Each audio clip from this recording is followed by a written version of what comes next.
All right. And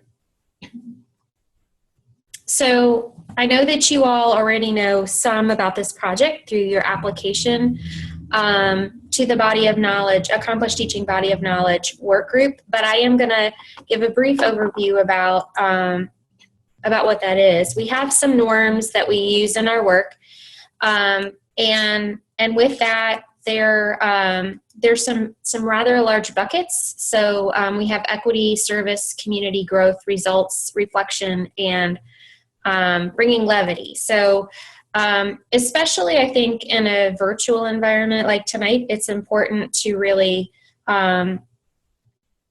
feel like you can be a part of a community since you all don't know each other. And most of you, I don't think, have met each other, and I haven't even met some of you. So feeling okay to be vulnerable and take risks and ask questions if there's something that you don't know. And I think sometimes it can be really important to think about in a virtual environment too about equity in terms of mining airtime. So sometimes people don't feel comfortable speaking on camera, or especially when they're being recorded. So if you're somebody who likes to stay quiet, you may want to put your comments in the chat box, or I know Christy has to since she doesn't have a microphone tonight. Or if you're somebody that normally talks a lot, to think about stepping back a little bit and allowing others to share. So those are some norms that we use in our work that we just review each time we're together, and we'll use those when we're at our work group meetings. Are there any comments or thoughts or questions you all have about those, or anything you wanted to add to them?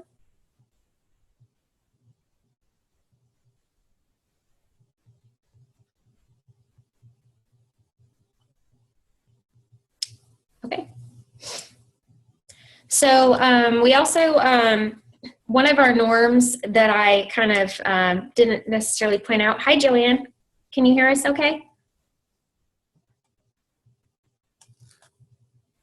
Joanne, can you hear me okay? Looks like she's still logging in. So one of the norms that we have is to stay grounded in the 5 core propositions. And I realize that the 5 core propositions is an idea that is probably new for some of you. So I wanted to take a minute and to introduce that idea, that we can use it for our introductions. The 5 core propositions are a foundational piece of the National Board for Professional Teaching Standards. And I'm going to skip over that slide there that had, actually, you know what? I'm going to go back to it so I don't forget. In our initial group that was meeting in November, we've had some people added to that work since then. Most of the people in the room or in the project were board certified teachers, or had certified at one time and maybe didn't renew. But not everyone is board certified. And we know that it's important to include not just board certified teachers in the work that we're doing. And I'll explain a little bit more about that when we talk about what a body of knowledge, what this theory is. But people that are board certified have had some experience with the body of knowledge of accomplished teaching already. We have a really wide range of roles. The largest group participating in our work group now are teachers, active teachers. We also have just about an even distribution then of the remaining team members come from state and regional work, like the co-ops or the Department of Education or the Collaborative for Teaching and Learning. We have people coming from higher ed, and also people that are district or superintendents, district leadership superintendents, and also some that are principals or building coaches or curriculum coaches. So Joanne, can you hear me okay? I know you kind of hopped on. Okay, you can hear me, but I can't hear you. So it's okay if you're muted or your sound is not up. Just want to make sure that you can talk if you want to, though. And there's also a chat box if your microphone is giving you fits, if you hover on the More button, you can choose chat and type in questions or comments. Okay, so back to the 5 core propositions. I apologize. The 5 core propositions are foundational to the National Board's ideas. The National Board is a nonprofit organization that was founded, I think, approximately 30 years ago. And since then, when these 5 core propositions were written, there were no board certified teachers. It was before board certification was even started. And when National Board was founded, it was founded as a way to professionalize the profession and have a volunteer certification that was non-political or governmental, and was created by teachers for teachers. I think your sound's working now, Joanne. You want to try? Yep. There we go. Yeah. I just plugged in a mic. For some reason, my computer mic wasn't working. Okay, great. So we're just about to do introductions. So what these 5 core propositions? Can you all see them? Okay. Okay. Yep. All right. They haven't changed. So since National Board was founded, and now that we've had lots of teachers, in fact, over 100,000 teachers in the country are board certified, then these same foundations have never changed. So I just wanted to ask you all, when you introduce yourself, to state your name and the 5 core proposition. You can talk about what you do in your work, and the 5 core proposition that you're really feeling connected with this evening. Maybe because of something that happened today, or something that's related to your work, or what's on your mind as you're about to start in the work with this project. So for me, my name is Suzanne Farmer, and I'm a board certified teacher. I'm on leave from the Danville Independent Schools, and I work on a grant called the Kentucky Network to Transform Teaching, which is funded by the U.S. Department of Education through the National Board. It's in local partnership with the Kentucky Department of Education, the Kentucky Education Association, and the Education Professional Standards Board. So it's just a long, whole lot of, just to say that I work on a grant. So anyways, I am feeling really connected with core proposition number 5, teachers are members of learning communities, because one of the things that I like best about this project for the Body of Knowledge work group is that it's bringing together new communities of educators. For example, those of you that are on this webinar this evening. So I'm going to mute for a minute and let you all introduce yourselves. I don't know, Patricia, if you want to go first, since you're the first on my screen.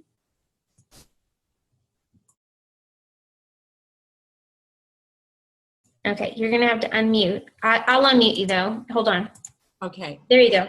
Okay, yeah, I know you can hear me now. Okay, I'm Pat Higgins, and I'm associate professor at the School of Education at Kentucky State University and director of the Kentucky Reading Project, and also a former classroom teacher for almost 20 years and a highly skilled educator for the Kentucky Department of Education. Those were my roles before coming to Kentucky State University. I've taught for, gosh, this is my 30 years total, 33 years to be exactly, 15 of those at Kentucky State University. What really resonates with me for the core, 5 core principles, I would have to say all 5, because I teach them in my EDU 202, teaching pre-service teachers, what we call teacher candidates now. And I would like to really talk about number 1, just briefly. Teachers are committed to students and their learning. We know that teachers are committed. I am committed to that, because students are my number 1 priority. I could go on and on, but I do introduce these 5 core propositions in the EDU 202 course. And so that's me. And we'll talk a little bit more later.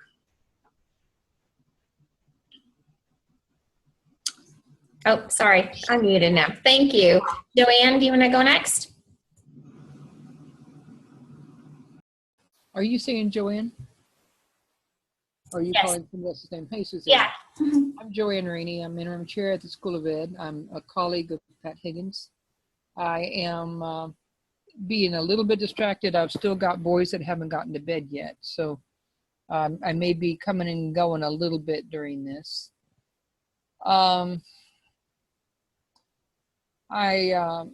We had some really important conversations at EPSB today. We had a K-TIP coordinator meeting at EPSB today. We had some really important conversations about education and supporting each other, and what happens to one happens to all of us. Some of those kinds of conversations. So I'm with you, Suzanne, on the teachers or members of learning communities. But the thing I've been focusing more on we're focusing on that huge, but we're really looking at new ways. On number 2, the teachers know their subjects they teach and how to teach those subjects to students. We're really looking at some new ideas on that and how to partner with P12. Pat Higgins has been doing it for several years, but how to partner in planning our courses, writing our syllabi, designing our assessments. It's really going in ways that I could never even have imagined. I was having to rewrite a syllabus for something this weekend, and a P12 partner gave me some great ideas that I just never would have thought of them. So that's good, but it's helping me learn more about subjects that I used to think I knew something about. Thank you. And I understand the family distraction. I've got kids running around too. So I've got 2 little dogs running around here. Yeah. At some point, you may see a little dog pop up next to me. That's what happens when we have evening webinars. So, Dina, can you hear me okay? Yes. Okay. I'm Dina Cold, and I'm was a national board certified teacher from 2003 to 2013, and been in education 29 years, and at the classroom level, elementary, worked at a district level, middle and high, and things like literacy is my forte, and that's what I'm working on right now. I'm a literacy consultant for the Southeast South Central Educational Cooperative. Today, I was in a high school classroom. Number 3 kind of sticks out for me, managing and monitoring. I was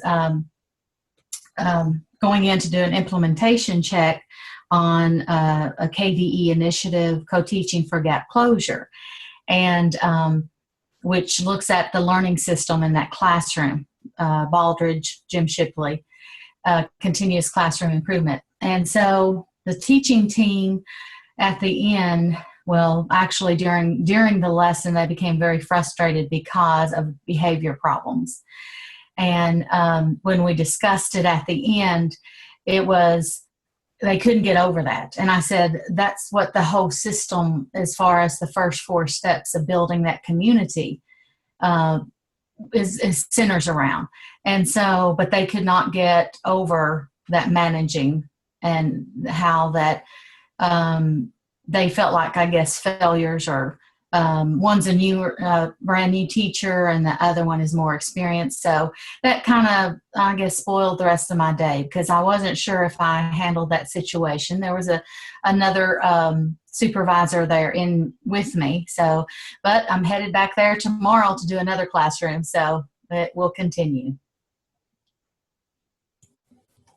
I'm sure that everyone else can relate to some of that, that we've all been there with, trying to get beyond classroom management. I don't know if everyone can see the chat box, and I know we have some people that are listening to a recording. Christy Bickett doesn't have a microphone, so I'm going to read her introduction. She's a mathematics teacher at North Bullitt High School with 19 years teaching experience. She's an NVCT certified in 2009 in AYA mathematics, which is adolescent and young adult. She's really feeling connected to core proposition 5 because she's been working with her district to develop supports for national board candidates, professional development opportunities, and mentoring. So Christy was another one, just like you all, that learned about this opportunity after our first meeting. So I'm glad that it's not too late for you all to join in our work. And thanks for taking a minute to connect with our 5 core propositions. So the national board wrote the grant that I work on is called the NT3. It's a national project. Kentucky's just one of the sites. And so it's the Network to Transform Teaching, which we call NT3. So in that seed grant application through the U.S. Department of Education, and as part of our work together to have a common vision across all of our states, we have a charter document that helps us to really define what we're trying to work on. And in that charter document, we actually have a problem that we seek to solve. I've hyperlinked it here, and I know that hyperlink isn't going to work for you all if you're looking at this document. So I'm going to go ahead and open that document. It's a PDF, and I'm going to share with you soon in this webinar. I will also share with you the Google folder that we've been using for this work that has all of these documents in it, so that you can access any of these resources. They also are growing. So all of these folders, people are populating them through our work. So this document was written in February, and this is just a part of the charter that we use in our work. I've created a different continuum of this is an educator continuum that National Board uses. And I sort of Kentuckified this image for our work here locally, because in Kentucky there's such a negative connotation with the word novice. So on our educator continuum for Kentucky, I use something just like this, but I use early career rather than novice because of the novice scores on K-Prep and novice reduction. And people associate novice in Kentucky with not doing a good job. So I certainly don't want our early career teachers to have that sort of a connotation. So I'm just going to show you briefly. I know you can't read this text, but this is a document that you can look at later. It's a lot to see. But this problem that we seek to solve in our work with the Network to Transform Teaching is probably the same problem you all seek to solve, which is that we really know there's a high variation in teaching quality, and we want all students to have the best teaching every day. So this is really just about raising up teaching quality so that especially our students in high need schools have the same access to highly skilled educators. And it shouldn't matter where you live or what you look like. So we don't want anything to be determined simply by zip code. So this is really about some of the problems, sorry about that. Some of the problems that we are seeking to solve. And so these ideas that there's not this continuity often between P12 and teacher prep programs, like what I know Joanne and Pat are working hard to try to improve. And you can even see that there's some ideas here, and they even have the 5 core propositions in here, and the architecture of accomplished teaching, which we'll talk about. But this idea is really that this theory of action is that we believe that in that problem that we're seeking to solve, there we go. We're really working on trying to improve the teaching continuum and teaching for all students. And I just wanted to think about for a minute what problem you are seeking to solve. So like if there is, just take a minute and I'll give you a minute to think about it. And if you want to type a problem or problems in the chat box that you think that, that you are seeking to solve, I know that there's a lot of things you're probably working on, but a problem that you think, for example, like you may be looking at improving professional learning communities in your school. Or I think Christine has been thinking about, this is an example, I'm sure there may be other things, but she's been thinking about how to make candidacy more a part of what her teachers are supported doing in their professional learning in her district, so that it's not something that teachers have to go off and do on their own and don't have any help with that. It doesn't have to be anything necessarily related to national board. This could just be, I know Joanne and I talked last week that a lot of what she's really seeking to solve is to make the teacher prep experience more engaging, so that the practices that are being modeled in that teacher prep program are best practice of what then you want your candidates to be doing once they get to teach themselves, so that those best practices are modeled.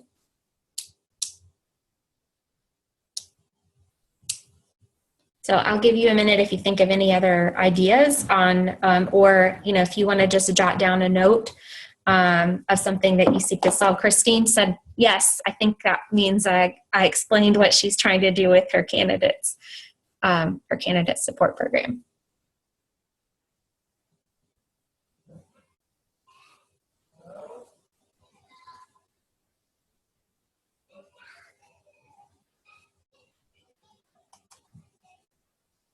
I'm going to mute for a second so y'all don't have to hear my little one taking a bath in the background.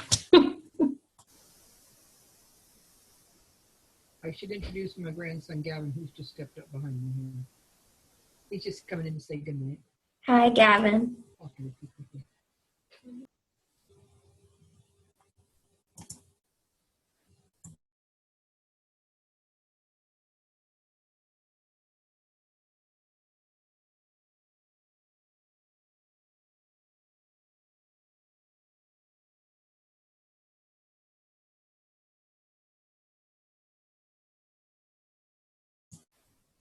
Okay, so I wanted to also talk a little bit about, I know that some of you have heard me talk about this before, this idea that in our grant, one of the things that we're trying to do is to make the, oh, thanks, Dina. Dina has another problem she's seeking to solve. So supporting national board certification throughout her region.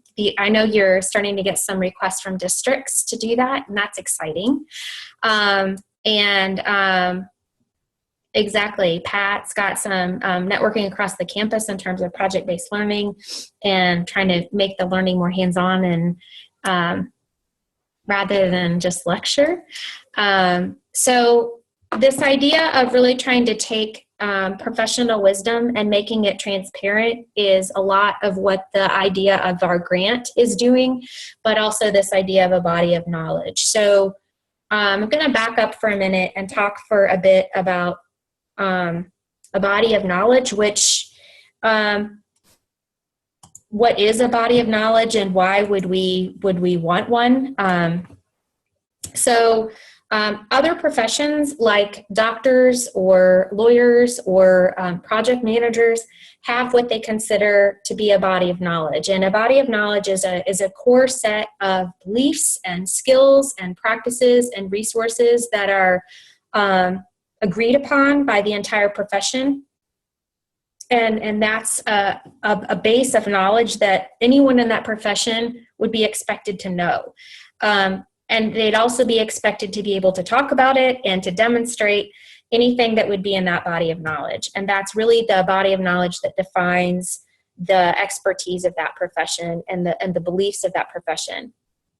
And in education, right now, we really don't have a body of knowledge. Oh, we certainly don't have anything that everyone has come around and rallied to agree on, to say this is what all teachers should be able to do and should know, and some core beliefs that teachers should really know. So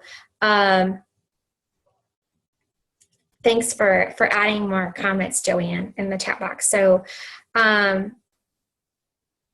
so you're seeking to do more innovative teaching practices, and working on instruction management and assessment. Excellent. So in National Board, I mentioned when we talked about the 5 core propositions earlier that those haven't changed in 30 years, that those are some foundational beliefs. And in the world of National Board, those are considered our Hippocratic oaths. So those are the 5 propositions that we believe all teachers should know and be able to do. Those are the things that really are core. And there's other pieces of what we board certified teachers have to demonstrate or understand, or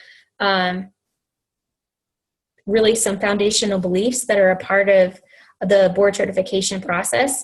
And over the 30 years that we've had board certification, we have decades of evidence across multiple settings to show that when people demonstrate those things and go through that process, that they are more effective than teachers who do not go through that process or have not certified. And that's across settings and across time, and also some evidence that teachers who are board certified have their students are engaged in as much as like 3 times more deeper learning tasks. So like 75% of students versus 25% of students. So really, we know that the practice, it's evidence-based and research-based, that it's worked. And in the past, when people became board certified, so I know Dina and Christy, as well as myself, that we actually got, I think that we were all about the same time period, actually got like a box in the mail. So you had to send off money, and you would get a box in the mail, and the box in the mail had CD-ROMs in it that you had to then, and I'm sure before that it was floppy disks. So then you had to like download all the directions and then print everything. And then you had to videotape yourself using a VHS, and then you had to mail in a VHS tape, and you had these stickers with scans on them. And it was, people had packing parties because it was so complicated to pack the box. And then you had to mail it all off, and it was like, fingers crossed that it's going to get there in time. And it's, felt like you were just mailing your baby off. And I had a picture taken at the FedEx station with, it was really, and that's like, you expect balloons to fall from the sky. So it was just this whole thing of the box. And when people pursued candidacy, it was something that you did on your own. And maybe you had a mentor, maybe you even met with some other people, but you weren't doing it at school, and you weren't doing it with like a group of your teaching colleagues during your PLC time or staff meetings, or this was not something that was a professional learning of a district or a school. It was something maybe some districts might have had a cohort, but it wasn't like you talked to the other people in your building, especially like if they're not doing it. So, this was really something that it's been somewhat of isolation. And some districts even really discouraged. Well, in fact, like when you become board certified, you're not supposed to show anybody your portfolio. So then it's like kind of this secret.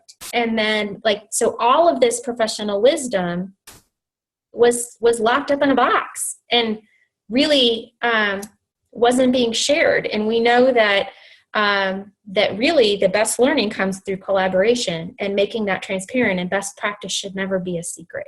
So we're really trying to blow that up and to change that so that we can learn from all of these best practices that have been tried and true through board certification. And our theory is that the same elements of board certification can serve as a body of knowledge to demonstrate accomplished teaching. And it's something that can be used across the entire teaching continuum to solve these problems that we all have across our context, that it can give us a common vision and a common language and help us to really professionalize our profession so that we have this shared set of beliefs and resources. So I'm going to mute for a minute in case anybody has comments or questions or anything else to share on that.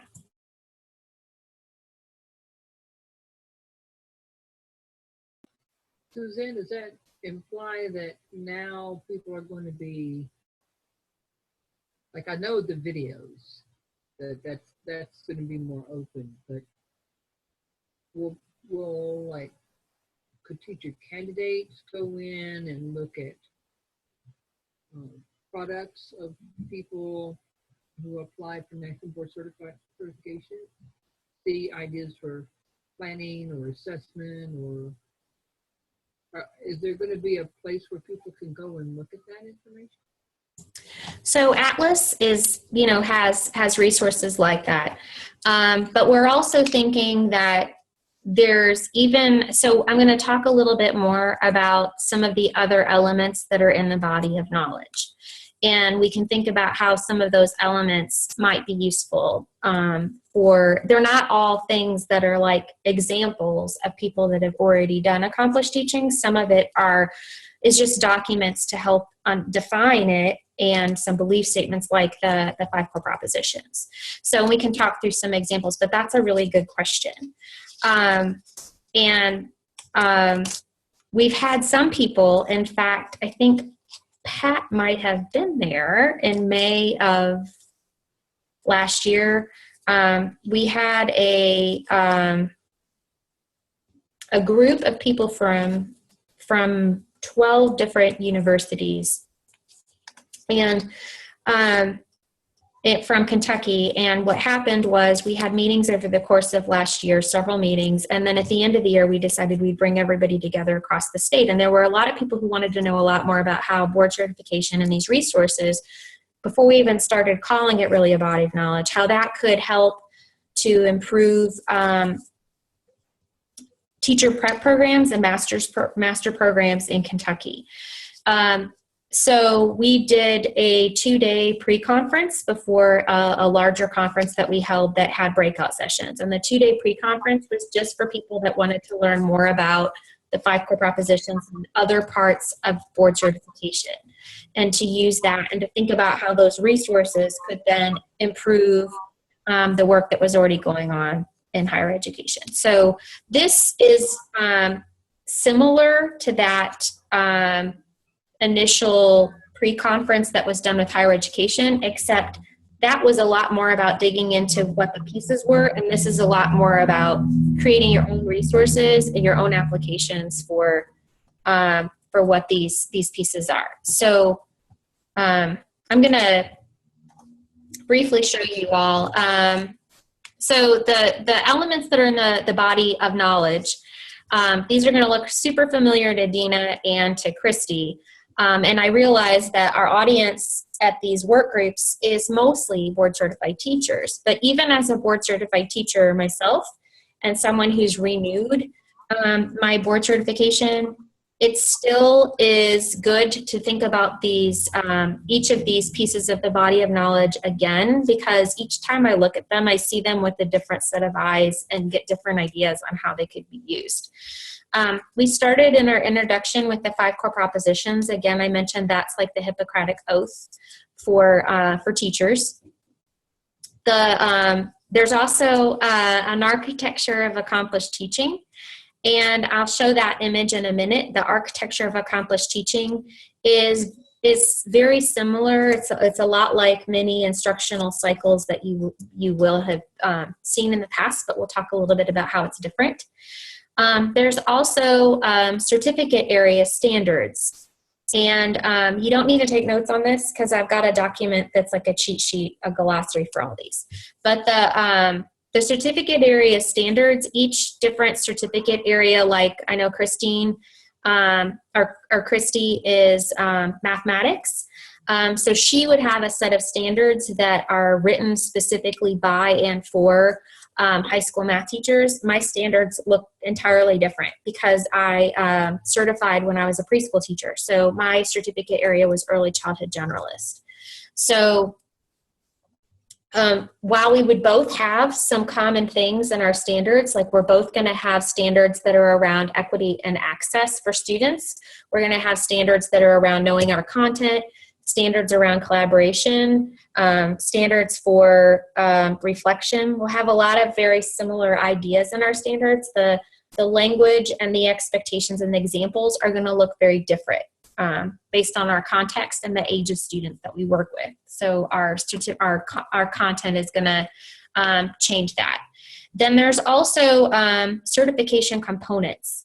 And I have a cheat sheet, and I think Pat and Joanne have heard me talk before too about the different elements of board certification, but especially the 3 portfolio entries. So there's one around differentiation that you have student work samples, one around engagement where you're really looking at teacher video in different settings.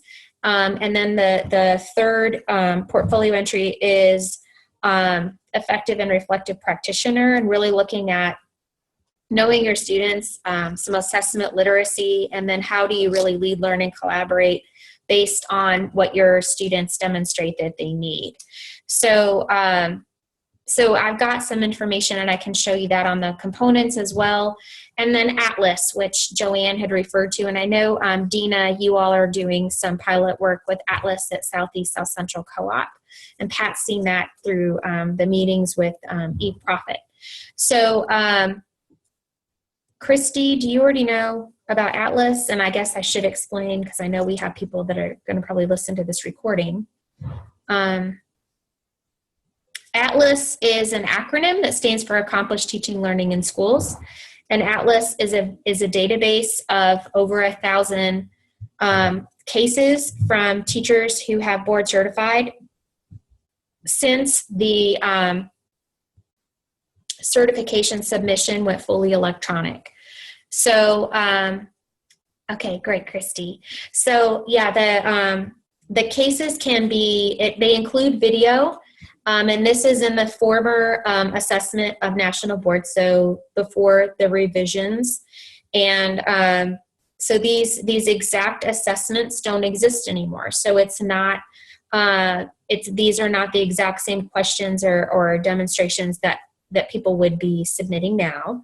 So it's not like you can copy them or anything. And so they have a video that's embedded, and then a commentary that the teachers have written that includes a background about their class, some planning. So why did they teach this to these kids right now? And then an analysis of how it went, and a reflection of what they would do differently next time, and what went well and how they know. Some really very strong evidence-based conversations. So the beauty of Atlas is then it gives you some nice examples of what the applications like this look like for thousands of different contexts and ideas for instruction. So I'm going to show you all a this looks like the S got cut off on my Google slide, but Joanne, did you have a comment? Yeah, do I remember you saying in one of the IHA meetings that you all have cross-referenced those now so that people can put in a search term and find specific videos for specific needs? Mm-hmm. Yeah, they are heavily tagged and searchable. Yeah. So you can search them by grade level, by content, by, you can search them by the 5 core propositions. You can search them by core content. For math and ELA, you can search them for the next gen science standards, for the social studies standards. They're going to be tagged for the Danielson framework in March. They have deeper learning tags, InTask, EdTPA. They just keep adding more and more ways to search them. You can search them by keyword, so you can even search for things like differentiation. You can search by demographic for like rural or high diversity or Title I. You can search for a lot of different things. And what I really like about it, especially for teacher prep, is that, for example, you can't always control the teaching placements of your students, and you're not always there when they make an observation and come back and share something. So it's also a nice way to ensure that students that may not be exposed to some really diverse situations can at least see them on camera. What I really like about it for other teachers too is that it's the commentary that makes it so nice, because when you just look at a video through like Teaching Channel or something like that, you don't get inside the teacher's head and really see an analysis of why they did those things, or what they think went well or what didn't go well. And it's the strong evidence-based writing that really makes it rich, and the reflections are amazing. So I think it really helps to see, it gives teachers, I know the process of board certification really helped me talk about my practice better. And I think that in studying these cases, and also because they're a demonstration of the body of knowledge, that it shows how we can then elevate our craft and get better at getting better together. Are there other comments about that? Yeah, you alluded to the fact that, the things that you've introduced, and we get better and better at what we're doing. I have a concern about those teachers that are not involved. I'm not speaking in terms of the teachers that are just getting started. We have a lot of national board certified teachers, but how are we engaging the other regular teachers that are not involved? You mean like classroom teachers that would be eligible for board certification? So there's obviously anybody that wants to, it's totally voluntary, and it's just like in medicine. I don't think that that's ever going to change. That's a firm belief of National Board that that the board certification should always be voluntary, just like board certification for doctors. So, however, though our theory is that if we embed this work and these practices into the way teachers learn in teacher prep and in schools, and we have lots of districts that are engaging in this work with us, and even though this is so early that National Board is looking to us to figure it out right now. So this is really innovative to be thinking about it this way, but like Christy's here because she's embedding this work in her district. And we have lots of other districts that are involved, and we also have some co-ops that are involved to help to embed that learning in their co-op regions. And eventually, Pat, what we're thinking is that whether or not people become board certified, they'll learn from this, and they're going to start that these practices and these resources can make everyone better, and whether or not you choose to certify is on you. It's like a voluntary thing, but that's what we're trying to do right now. Is we used to really be of the theory that we had to recruit teachers for board certification, and that's like a one at a time thing, and that's really a lot of bean counting. And if we really want to reach everybody, we have to look at some systemic change. So that's why we're trying to really create these systems with districts and with schools. So I hope that answers that. It does. And I was also wondering, I know several national board teachers that are national board now, but to get certified, to be a national board certified teacher, they had to go through the test and the resources several times. So how are they, I guess I'm trying to figure out, they are national board, but having to take the certification or the test twice or 3 or 4 times, how does that make them more able to be a national board teacher? And I know test doesn't make you a teacher, but to go through the process several different times. Well, so there's the 4 components. One is the test that you talked about. The test it has 3 constructed response items and 45 multiple choice questions.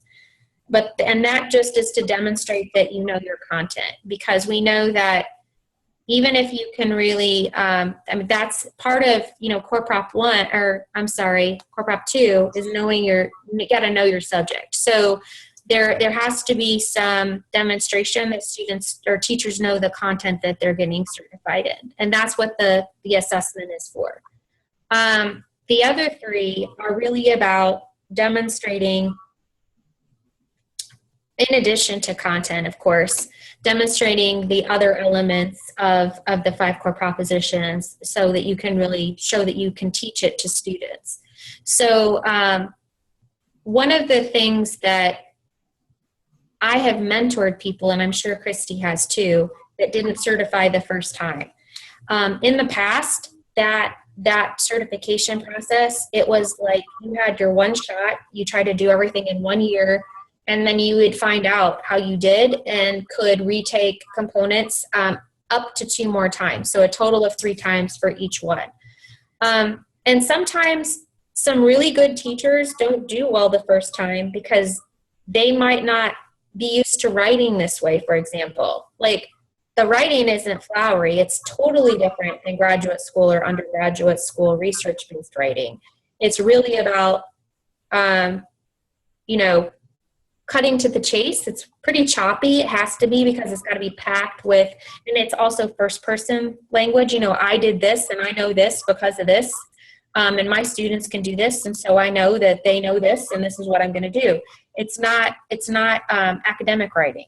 So it's a very different style, and it can be really hard for people at first to write that way and to write with a lot of evidence and in a very active voice. So sometimes that's it, right? Or maybe somebody doesn't do real well the first time because they are not really allowing their kids to learn or to question or to control, and they're trying to control everything, and it's not student led. I've seen that a lot.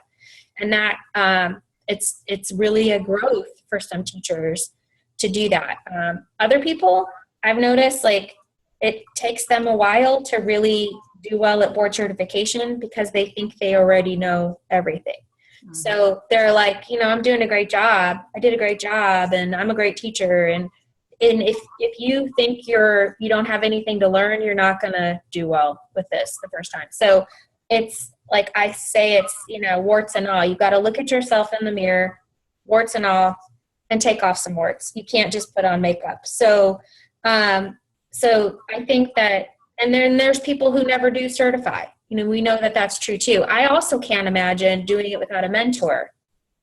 And I know that my mentor pushed me really hard and gave me some very, very honest feedback about, and asked some really hard questions.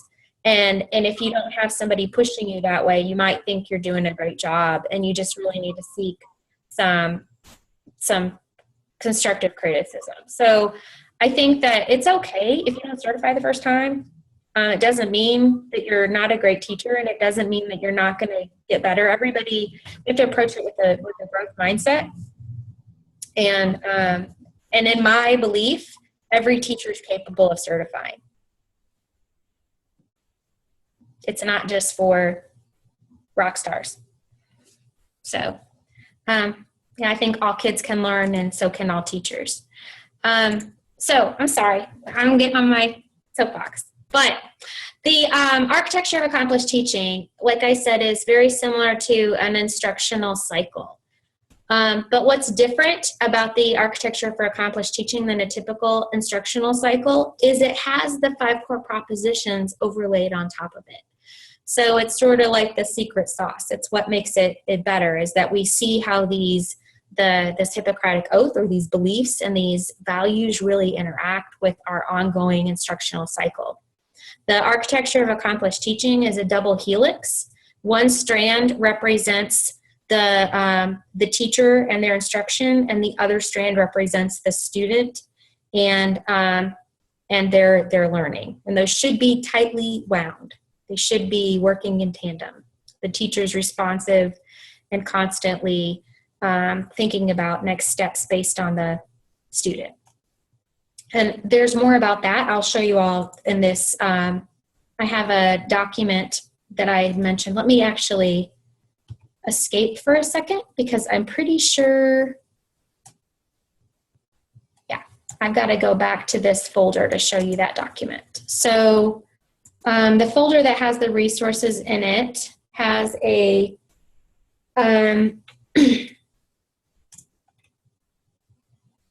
a document here called the Body of Knowledge Glossary and Hyperlinks. And what I did for this was created a table that is a rough draft. And along the left in the first column are the list of the different pieces of the body of knowledge that that were on that initial slide.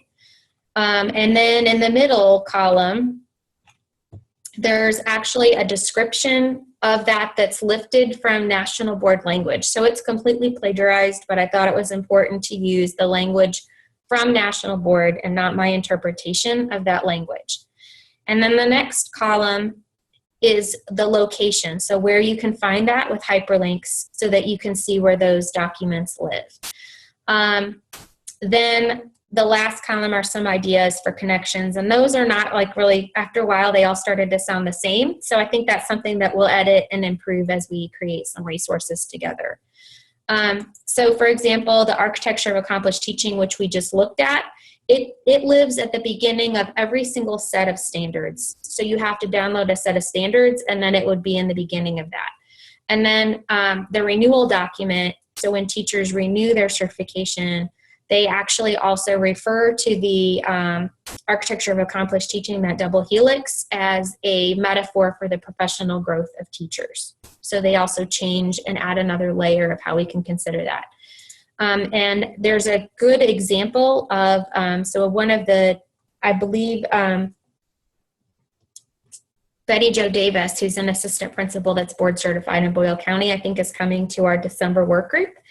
And she just used the architecture of accomplished teaching recently with her teachers in her school to write their professional growth plans.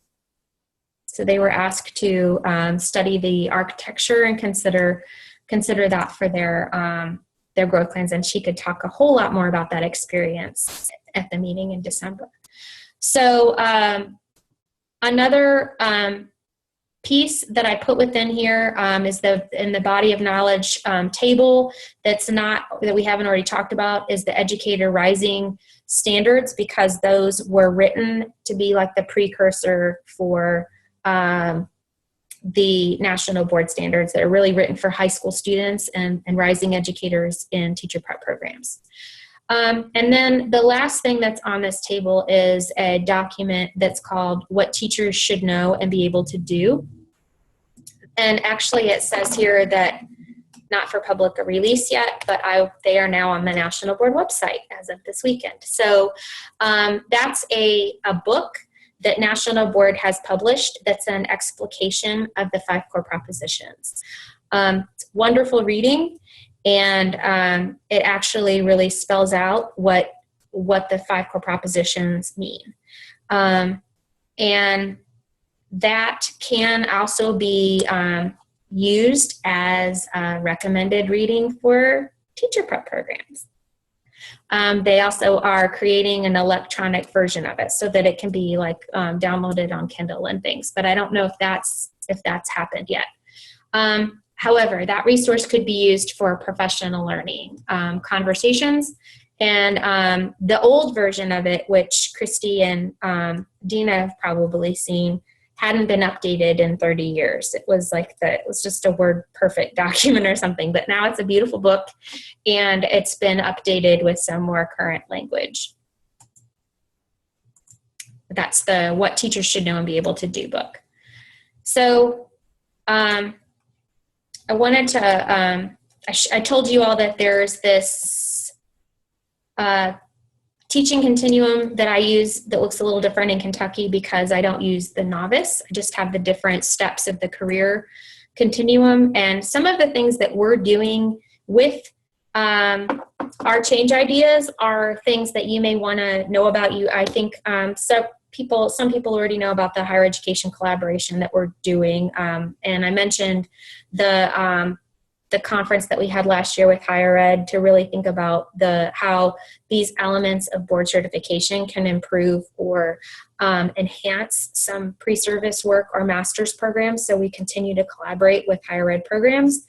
And we're trying to really build some P12 and higher ed partnerships. So we're really trying to get people to be thinking together about planning, for example, maybe clinical models, or how can we some of the work that Joanne's talking about, like reaching out to teachers. So if there's people that are really great at assessment literacy that are in districts, getting them to help with informing some of that at higher ed, or vice versa. So, trying to connect people that are really good at analyzing video to schools that maybe aren't used to having those conversations in PLCs. So we're really trying to build those partnerships both ways, and ideally would like to see some residency programs and more continuity and shared resources between higher education and schools. We're also doing some specific work to try to create resources for the Kentucky Teacher Internship Program, which I know Joanne mentioned today in her meeting. So we know that all teachers in Kentucky go through that process, and that there are a lot of things that we'd like to do to improve some of that preparation. I know we actually have a few people that are in this body of knowledge work group that are looking specifically to create some optional supplemental resources that are aligned to the body of knowledge. We have a few people that are using Atlas with their KTIP mentees. So Joanne, was there something you were going to say? Just that at the meeting today, you're going to be hearing from Donna. He's going to be asking if you can put some of these right on the KTIP website. Okay. Yeah. Available right straight through KTIP. And we're still struggling with the 4 little videos that we use, and we have to figure out what we're going to do about that. I know we can't use Atlas for that, because I know that when people turn those in, they weren't expecting people to use their right for the scoring, right? Reliability. I get that, but we have to have some kind of conversations about those training materials, trying to make KTIP, and even the way we implement and training KTIP, go beyond what it is. And it's gotten a lot better, and it's more streamlined. In fact, I think we may have gotten rid of some stuff that we probably shouldn't have gotten rid of in the effort to make it not so much of dot your I's and cross your T's and to get KTIP. But I'm glad we're having these kinds of collaborations. People are really realizing that we need to improve it. And of course, I mean, this goes without saying, we don't know what's coming. With the budget, we don't know. We hope that absolutely true. Really, really important. It's very important. I know that a lot of people, I think KTIP gets a bad rap. People are constantly, I hear, oh, it's KTIP year, KTIP, or we have to do KTIP. And, I think that we're very lucky in Kentucky to have KTIP, and most states don't have a program like that. And it is a really nice way to provide some support for first year teachers. So I think that, and Donna is a board certified teacher, and she's on my steering team with the grant. So I work really closely with her, and she's very open to and wanting to improve this. And I think she's coming to the meeting actually next week.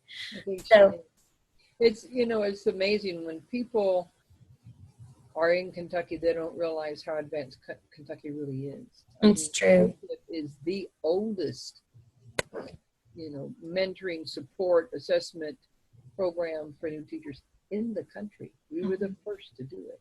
And yeah. I say we, I wasn't here, so obviously I didn't do it, but I claim Kentucky. And when people go to things like conferences, national conferences, they come back realizing that Kentucky is just in a whole lot better shape than they thought, and a whole lot better shape than a lot of the other states out there. It's absolutely true. So I just wanted to also mention this idea of beginner to board. A lot of districts are looking to create and improve induction programs so that the district supported induction lasts at least 3 years. Some of those districts are coming to the work too, and some districts that we're working with are actually looking at supporting an induction cohort, and then in the 4th year, those teachers can start board certification together, so that it's just a seamless support all the way through the process. We have a lot of people that are starting Educator Rising clubs, or already have, or Educator Career Pathways. We've got a nice partnership with Educators Rising, and Educators Rising is actually in huge partnership with the national board.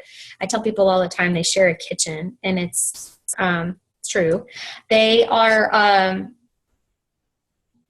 we're hoping, we know we don't have enough teachers certified, or we're not getting enough teachers into teacher prep programs, and the quality of people we're getting in those programs isn't ideally what we would like, and we're losing too many teachers.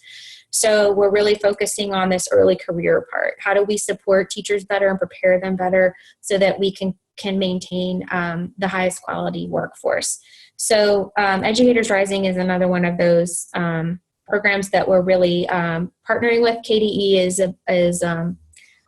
is going to be a state affiliate for Educators Rising, and we have some exciting changes in the future for our Educator Career Pathway options for students that want to get college credit and to demonstrate that they're career and college ready for an educator pathway.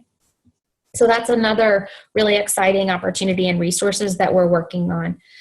We're also working with districts like Christie's to build local candidate support.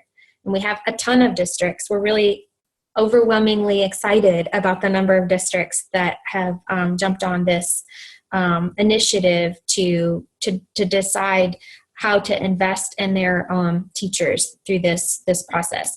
We still have something that we actually started last year called an innovator incentive, and that is in support of statute KRS 161.131, which has a legislative goal that by the year 2020, every school will have at least one board certified teacher. So if you know of schools that don't have board certified teachers, just letting people know that there's this incentive out there where we will reimburse part of the cost of one of their components. It's actually $150 this year for people towards the cost of board certification.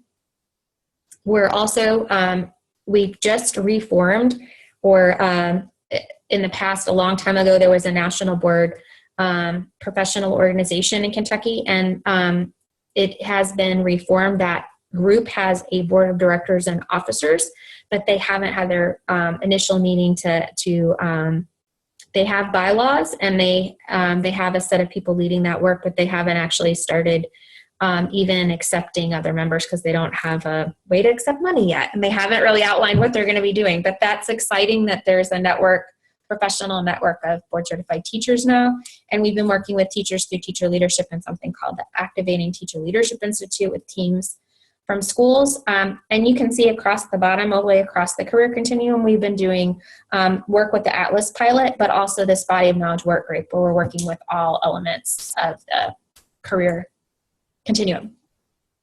So just thinking about how the whole idea of this work group is, how can the body of knowledge help to solve the problem you personally are seeking to solve? And it may be that you just, really, I suggest that you start with, it may be that, you're thinking it can help me with everything. Well, it can probably, but it's good to think of a place where you may want to start, and to start with a small idea or an initial task of something that you really want to look at. So, Christy, I know you're looking at candidate support. You may want to consider maybe you want to create some what you would want to do for your next meeting, or maybe how you could organize some resources for that. So if there's anything that you that's going to help you to do your work, I recommend you bring it with you.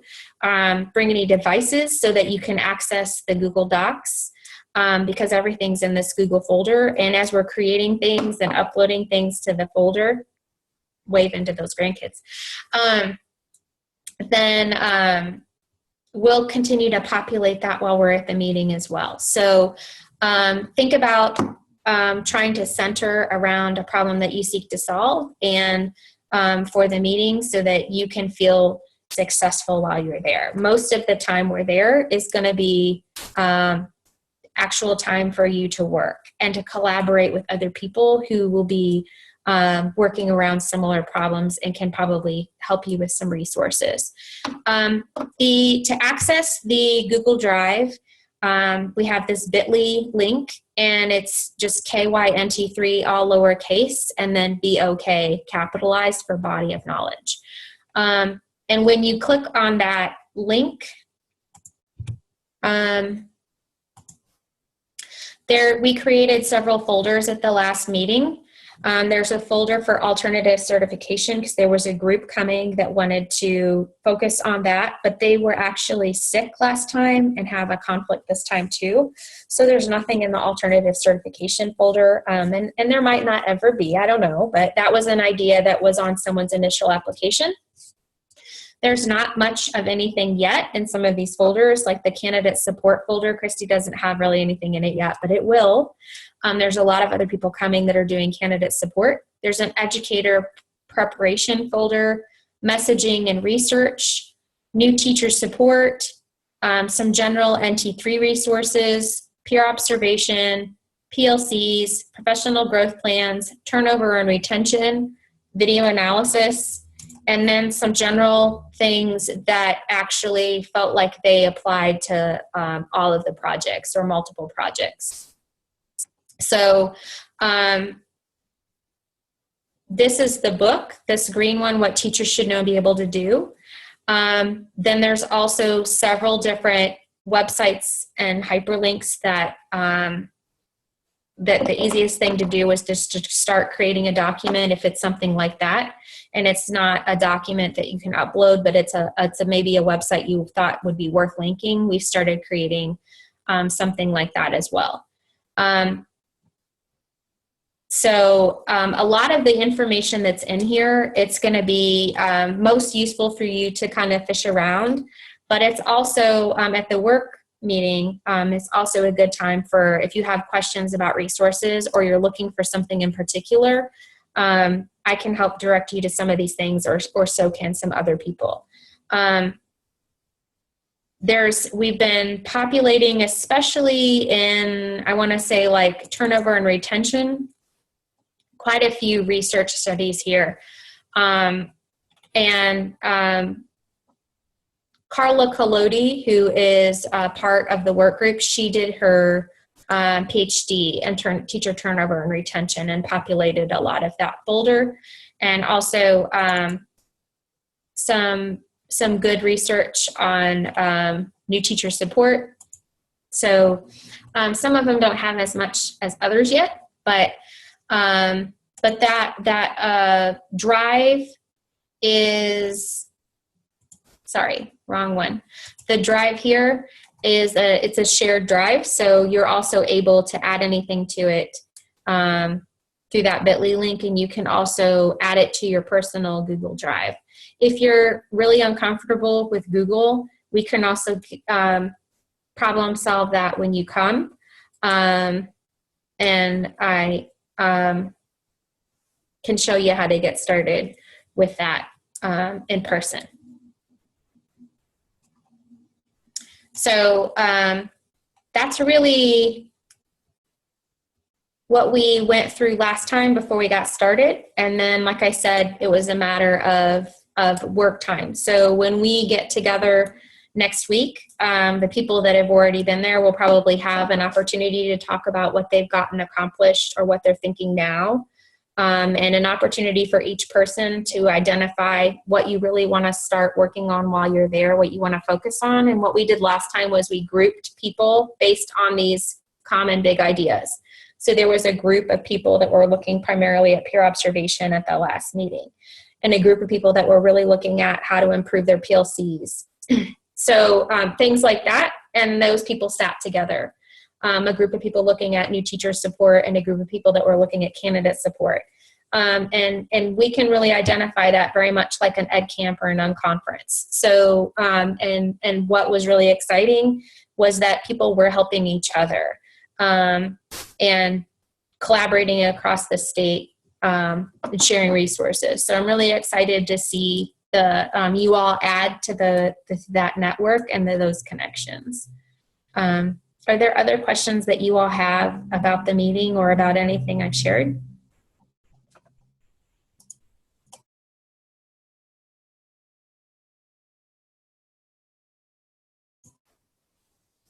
Are you still interested?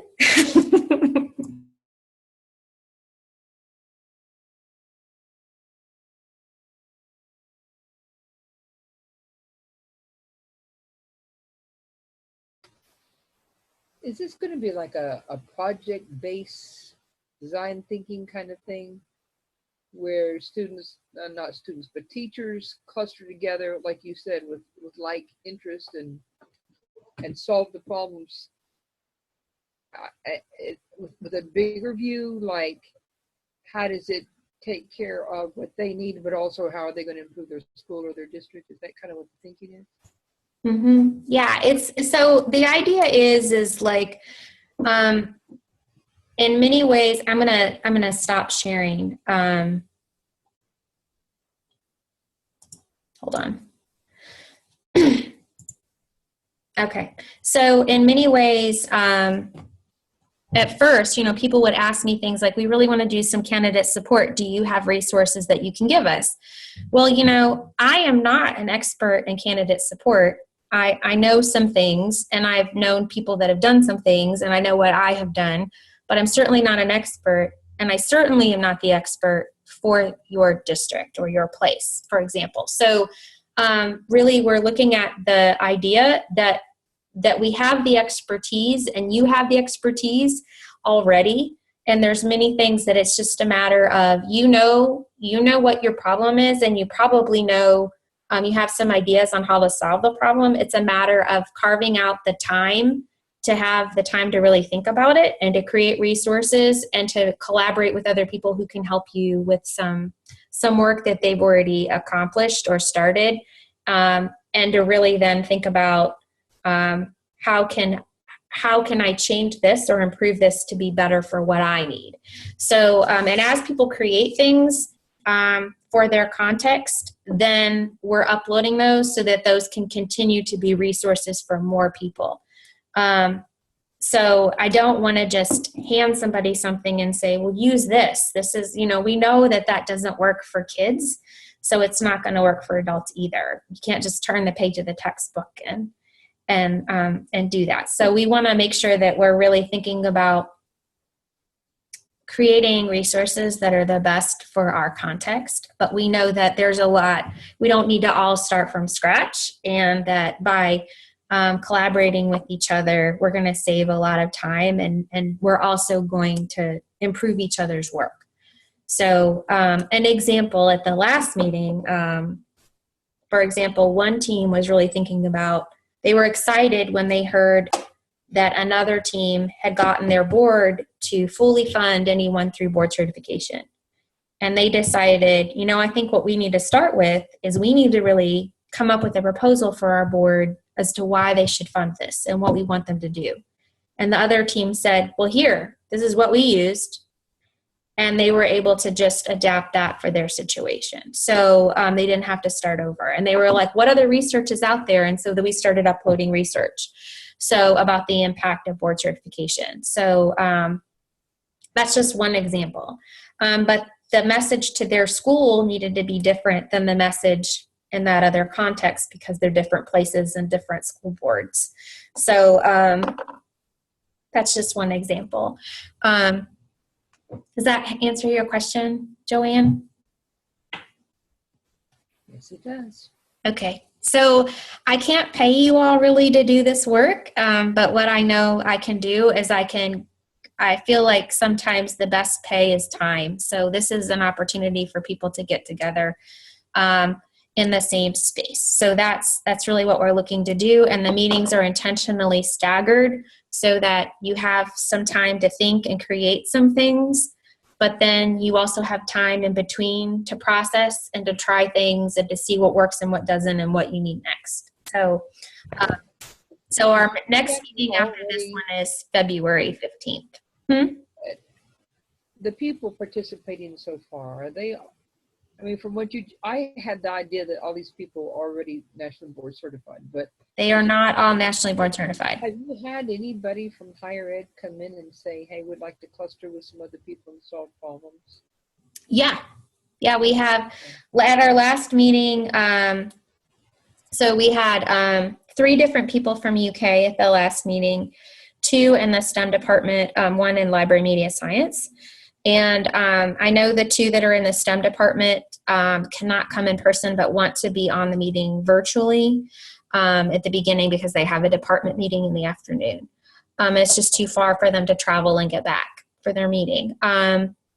Then I know that Western, Beth Pyle, who actually is a board certified teacher, actually one of the teachers at UK is also board certified. And Beth Pyle she does physical education teacher prep. She is a part of, she's coming from Western. And then we have Randy Barrett, who is from Moorhead State, and he's actually board certified too. And then there's someone from Murray, but they were not able to come yet. And then the 2 from Thomas More that were sick the first time and they had a conflict this time.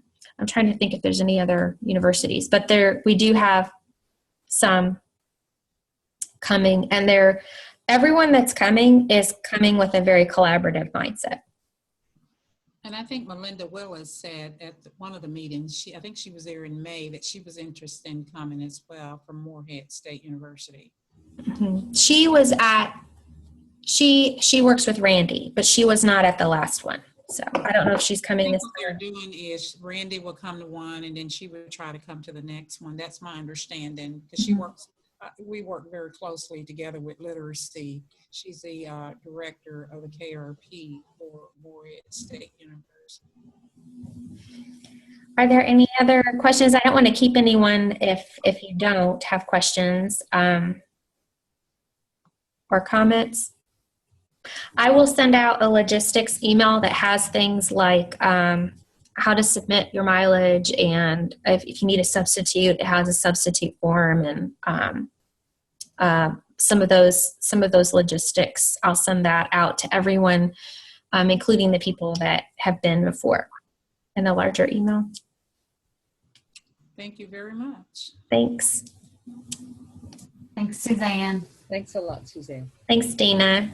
Thank you, Joanne. Good night, Christy. Good night, everybody. Good night.